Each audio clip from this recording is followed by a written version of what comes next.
Bonjour, bienvenue dans cette nouvelle émission Croix de Neuf. Aujourd'hui, je reçois M. Serge Haribo, représentant de l'intersyndical. C'est aussi le secrétaire général de l'UGTM Santé, que vous connaissez bien à Zouk Télévision, pour pendant tous ces mois, est venu régulièrement nous donner des nouvelles de la coordination de ce qui se passe à la Martinique. Bonjour, M. Haribo. Bonjour à tous les téléspectateurs de Zouk TV. J'espère que tout le monde a bien passé cette période-là et se porte en bonne santé. En tout cas, c'est ce que je souhaite. Très bien.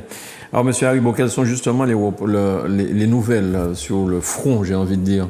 Alors, ça, c'est une véritable guerre en ce moment avec le gouvernement depuis longtemps pour essayer d'acter certaines choses. Par exemple, Trinité. Oui, par exemple Trinité, oui, et c'est surtout aussi le fait qu'au niveau politique, la donne a changé au niveau de l'Assemblée nationale et qu'il n'y a plus de majorité absolue, donc qui dirige, qui décide et qui ne demande de rien à personne. Donc là, sur Trinité, on a une belle évolution, puisque à la fin du mois de juillet, on a signé un protocole d'accord.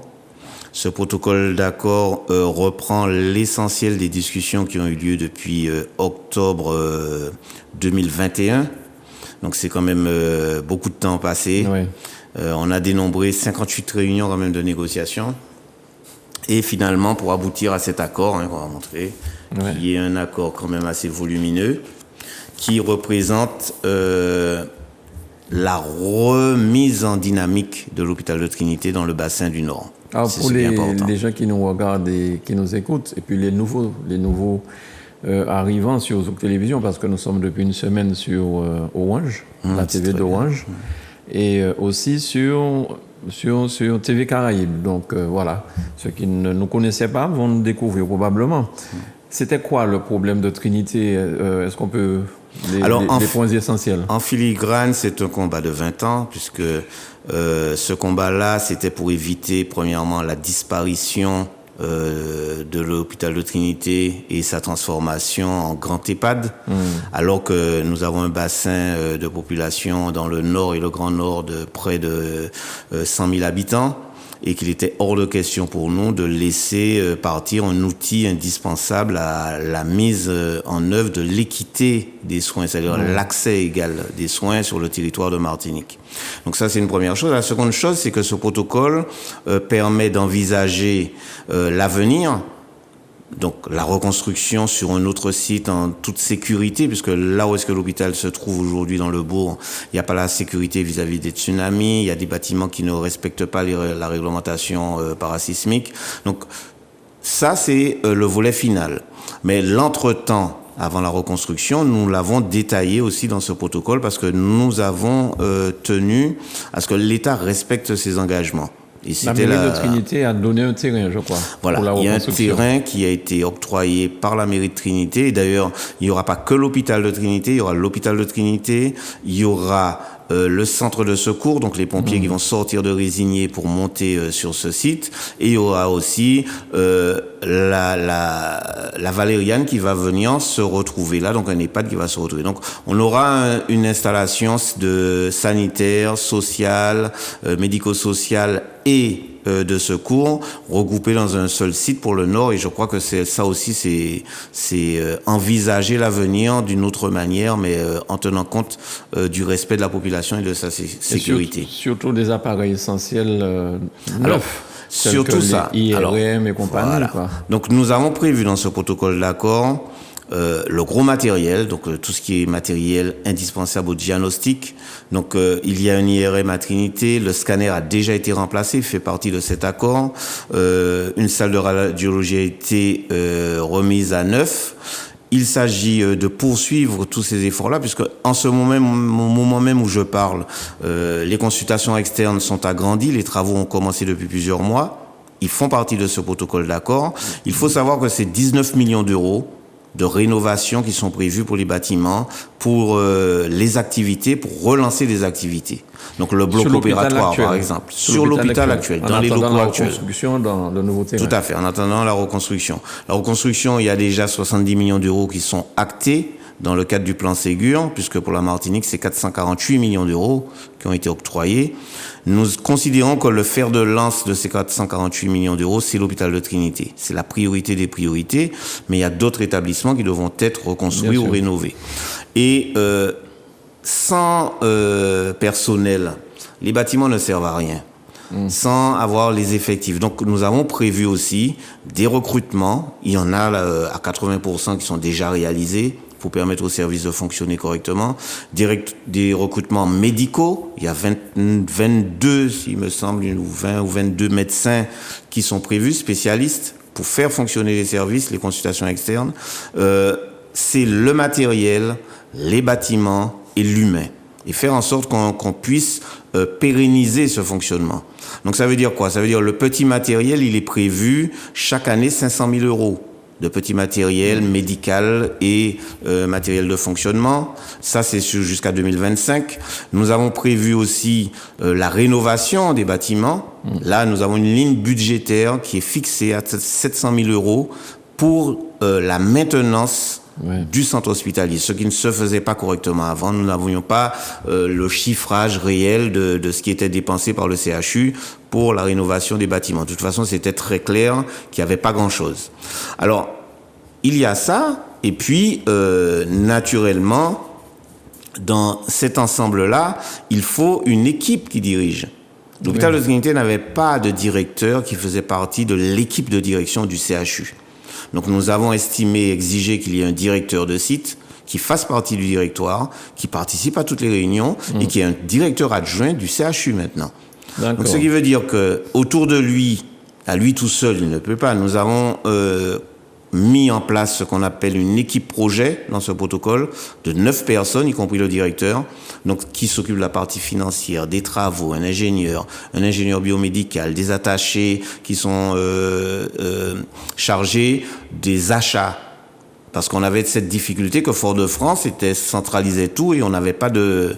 Aujourd'hui, les finances qui sont prévues pour le centre hospitalier de Trinité devront être contrôlées, ne font pas partie d'une masse qu'on ne peut pas dénombrer. En clair, c'est de la comptabilité analytique. On veut savoir ce qui est dépensé pour le centre hospitalier. Ce qui est acté au centime d'euro près devra rentrer à l'hôpital de Trinité. Plus comme avant, des détournements de fonds, d'appareils ou quoi que ce soit.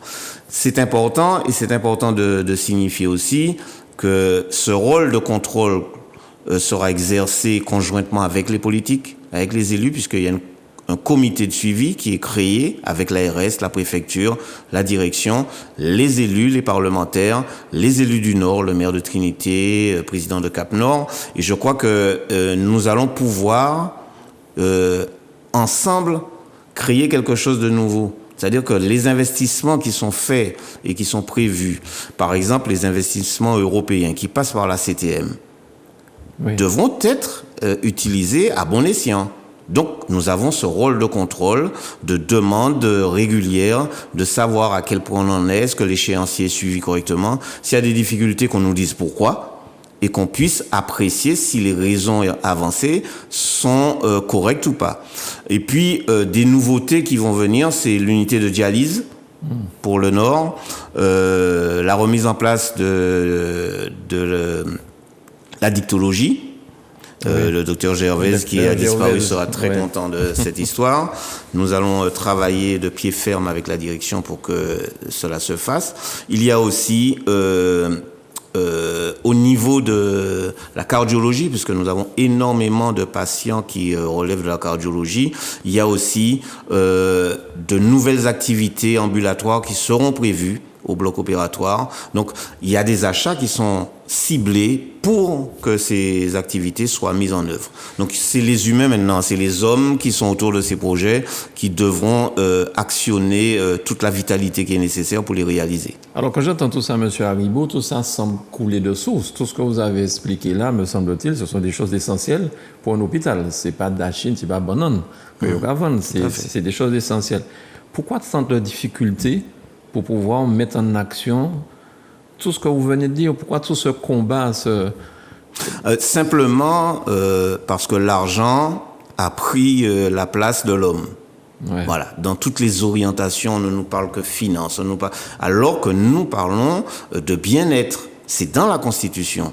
L'État doit veiller à faire en sorte que tout un chacun puisse avoir accès au bien-être, à la santé, au travail, à l'éducation. C'est ce qui est écrit dans les textes. Ouais. Or, aujourd'hui, il y a une dérive énorme qui est constatée. On l'a constaté avec la période Covid. On ne nous parle que de finances, de dépenses, alors que nous, on parle de bien-être humain. Donc voilà toute la différence qu'il y a dans ça. C'est pour ça que nous considérons que ce protocole d'accord va apporter du sens aux luttes qu'on doit mener. Parce que nous n'avons pas demandé un centime d'euro pour nous, personnels. Nous n'avons pas demandé d'avancement, nous n'avons pas demandé de carrière. Nous demandons simplement qu'on mette en œuvre des emplois pour les Martiniquais.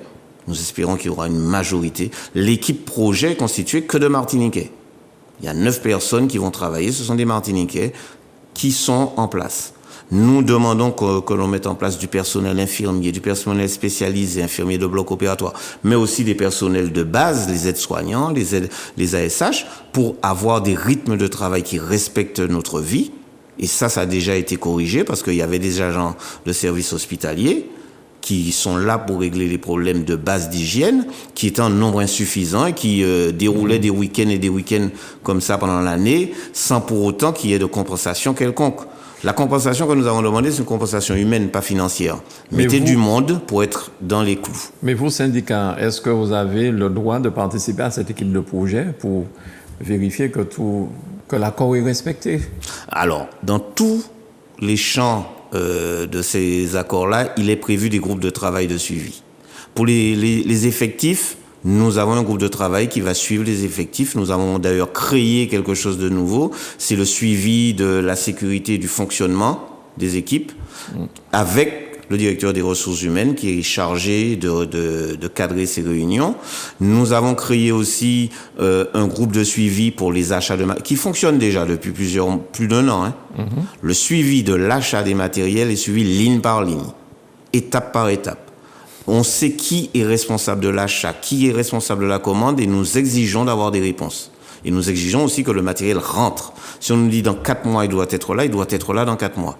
Donc c'est un peu cette garantie que nous donnons à la population, mais c'est aussi cet engagement en type d'exemple que nous donnons pour dire aux gens, ne donnez pas de blanc-seing.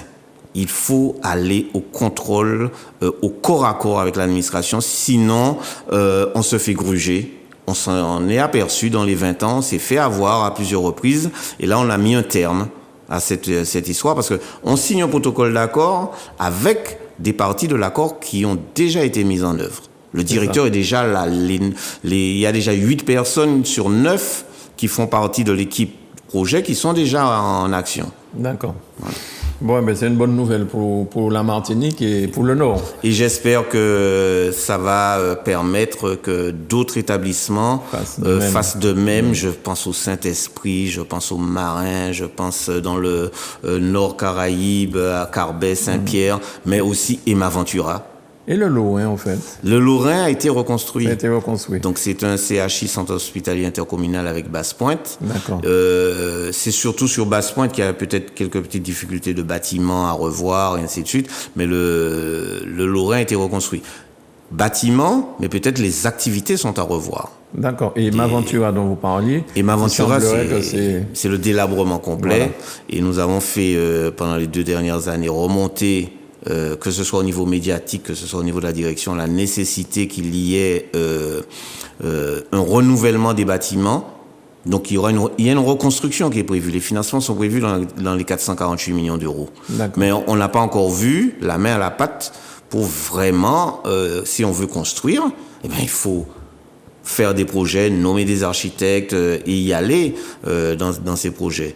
Par exemple, pour Trinité, il y a déjà eu un marché pour nommer un opérateur pour la reconstruction. Donc, il faut vraiment pousser l'administration dans ces derniers retranchements pour pouvoir avoir des résultats. Très bien. Alors, concernant de manière générale maintenant cette histoire de Covid, en fait, cette pandémie, on en est où, Monsieur Haribo? Alors, on en est à un premièrement, un échec du gouvernement de vouloir faire persister la loi d'exception. C'est une très bonne chose qu'au niveau politique, il y ait eu un changement au niveau de la distribution du nombre de députés entre les partis, parce qu'aujourd'hui, le projet du gouvernement a été complètement retoqué, ce qui veut dire que la loi qui était en vigueur auparavant a été cassée. La loi d'exception qui prévoyait de mettre des régimes tels qu'on a couvre-feu, passe sanitaire, tout ça, c'est fini. Cette loi qui a mis fin au régime d'exception laisse quand même une petite porte d'ouverture en cas de retour d'épidémie pour que le gouvernement puisse actionner, mais ils seront obligés de repasser par l'Assemblée nationale. Oui. Donc c'est ce qui est important pour nous dans c'est important de savoir qu'à l'Assemblée nationale, ils ne sont pas majoritaires. Ils n'ont pas la majorité absolue. Voilà. Donc ça c'est un premier point. Charge à nous, population, d'actionner nos élus, de les aiguillonner pour qu'ils restent sur le même champ de bataille, parce que, comme le président l'avait dit, c'est une guerre qui est ouverte.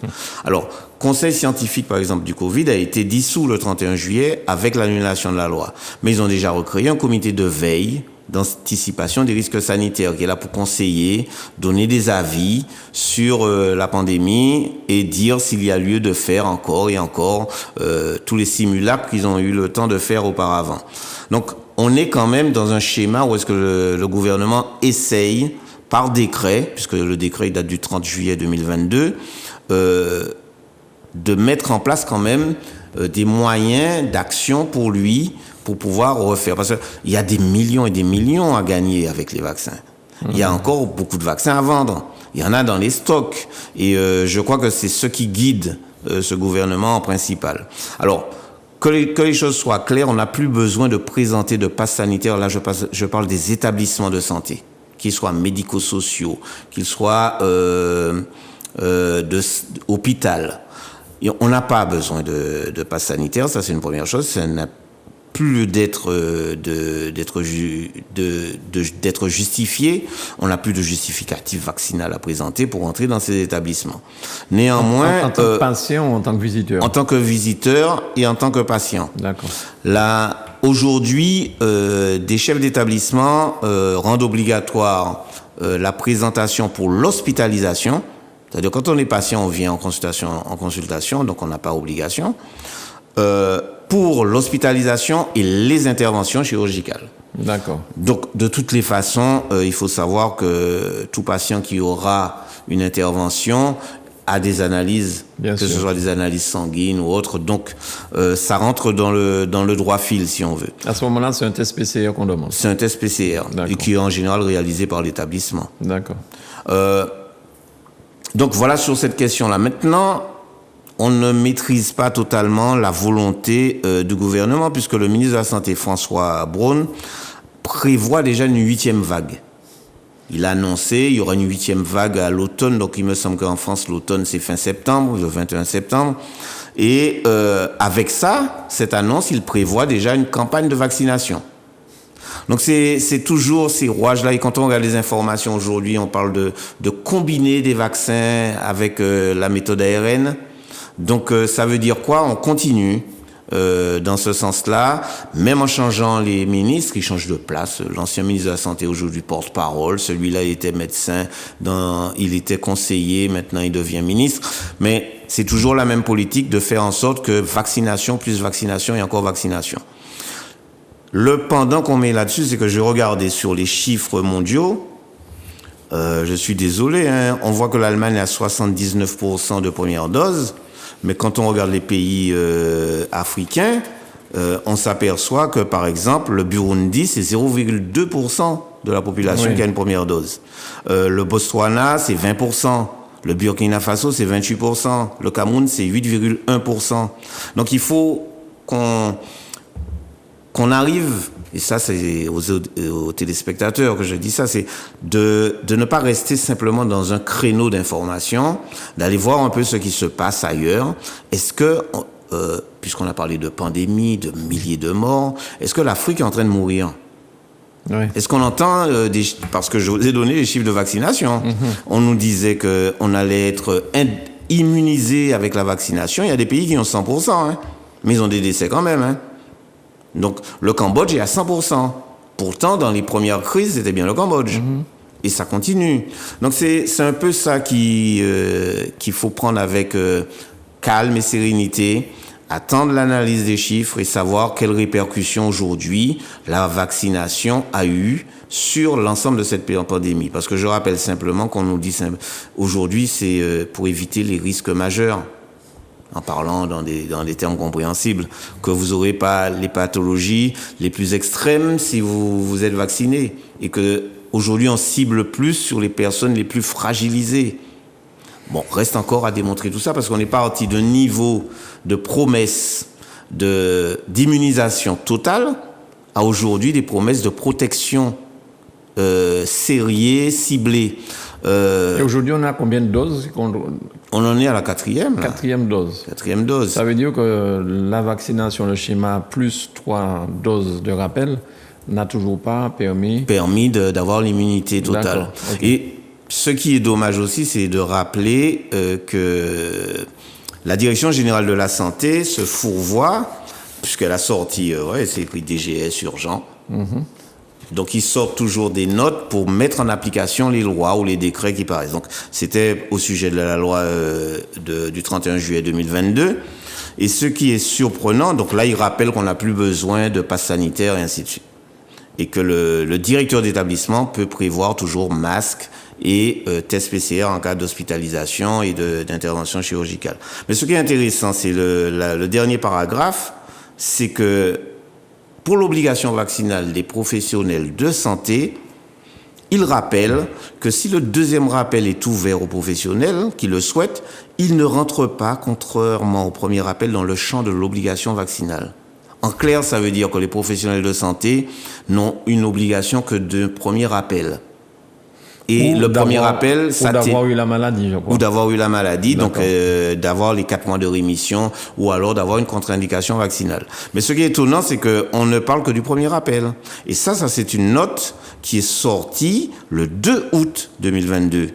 D'accord. Donc c'est quand même étonnant, récent. Et puis là, on conseille au grand public, à n'importe qui, allez-y, 3e dose, 4e dose. Donc il y a quand même des contradictions énormes dans ce gouvernement. Alors, le ministre a parlé de 8e dose. 8e vague. 8e vague. Et prévoir aussi le vaccin des enfants? Oui, ils ont déjà, d'ailleurs, ça avait déjà été tenté.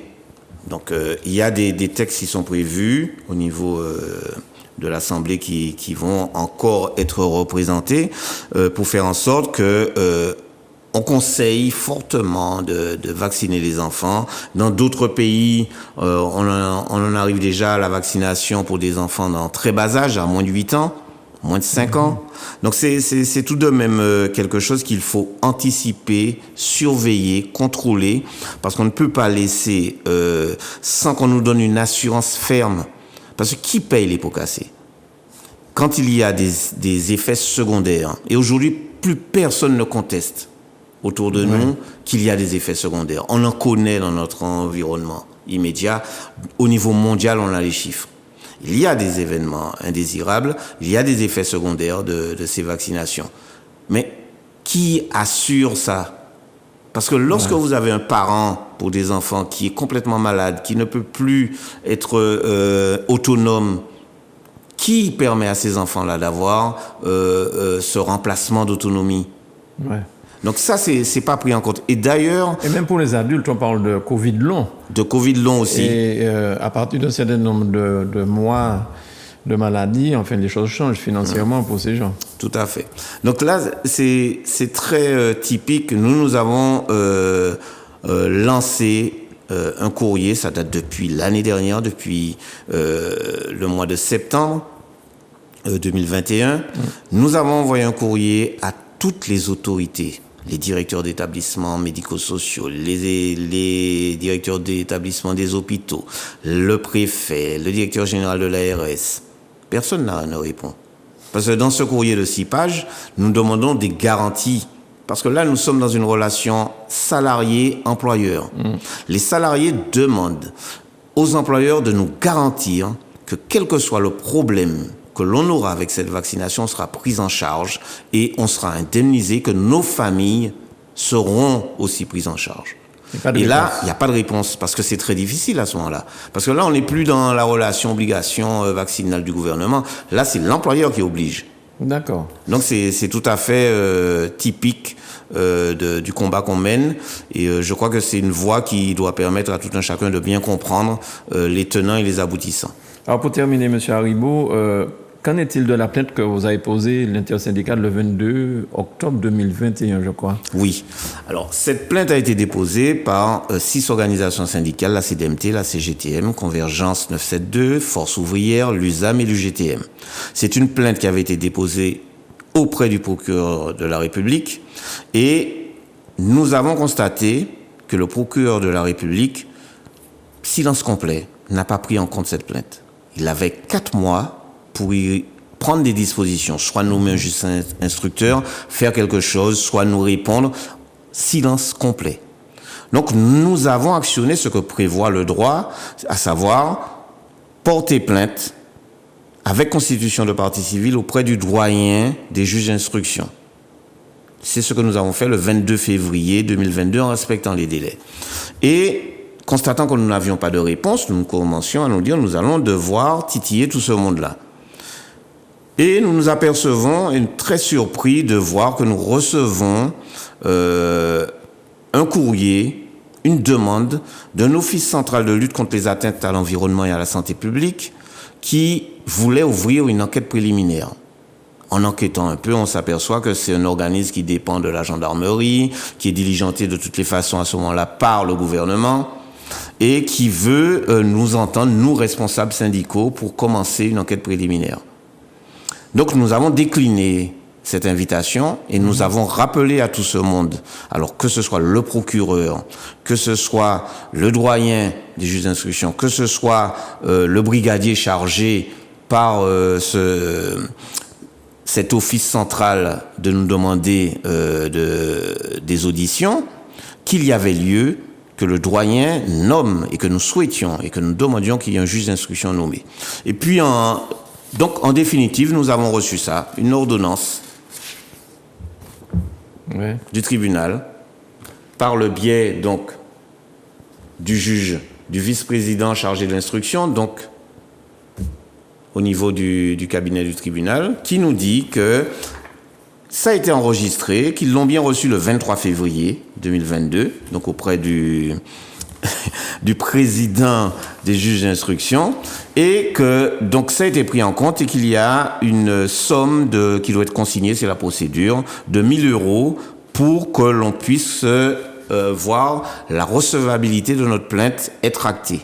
D'accord. Donc aujourd'hui, si nous n'étions pas vigilants avec nos 10 avocats, si on courait sans regarder là où est-ce qu'on ouvrait la porte, qu'est-ce qu'ils auraient fait? Ça aurait été comme le chlordécone. Cet organisme-là, cet office-là central qui s'occupe d'enquête auprès du gouvernement, de la plainte que nous avons déposée, n'aurait plus eu aucun contrôle parce que le dossier, nos avocats n'auraient plus accès, c'est la gendarmerie, ils font leur enquête. Nous-mêmes, en tant que plaignants, nous n'avions plus accès à quoi que ce soit. Et la gendarmerie aurait fait quoi? Ils auraient clôturé en disant simplement, et ça personne n'arrivera à me prouver le contraire puisqu'ils n'ont rien fait pour le moment. Mais nous supposons qu'ils auraient conclu simplement à faire un non-lieu. Un non-lieu. Même, voilà. Et retourner à la case départ, débrouillez-vous autrement. Bien. Donc c'est une affaire qu'on suit et que nous espérons que, d'ailleurs, nous appelons l'ensemble des téléspectateurs et la population martiniquaise. Nous aurons besoin d'un petit effort financier de leur part, puisque ça nous fait quand même des dépenses, ça fait quand même 6 000 €. Hein. Et il faut qu'on fasse vraiment ce qu'il faut pour aller jusqu'au bout, puisque la plainte est déposée en partie civile, mais c'est pour l'ensemble de tout ce qui s'est passé dans la période de prise en charge de la population martiniquaise, des décès qui ont eu lieu, des difficultés qu'on a eues de faire comprendre que la prise en charge devait être au niveau primaire avec toutes les dispositions qui n'ont pas été respectées. Donc ça intéresse tout le monde. Donc à votre bon cœur, si vous êtes prêts à nous aider à faire des dons, nous sommes prêts à les accepter. Merci beaucoup, M. Haribo, pour toutes ces nouvelles. Je vous souhaite de passer une excellente journée. Et puis, n'hésitez pas à venir à Zouk Télévision si vous avez de nouvelles choses à nous apporter. Alors, dernier point, c'est qu'aujourd'hui, c'est l'hommage à Manuel Galap qui a lieu depuis ce matin à 9h jusqu'à 15h au centre hospitalier Mangovulsin. D'accord. Donc, c'est Manuel Galap qui était décédé un 25 août du COVID. Et qui était secrétaire général de l'USAM. D'accord. Merci beaucoup, M. Haribo. Merci à Manuela, Marvin, merci. Et merci à vous de nous avoir suivis. À très vite sur Zouk TV.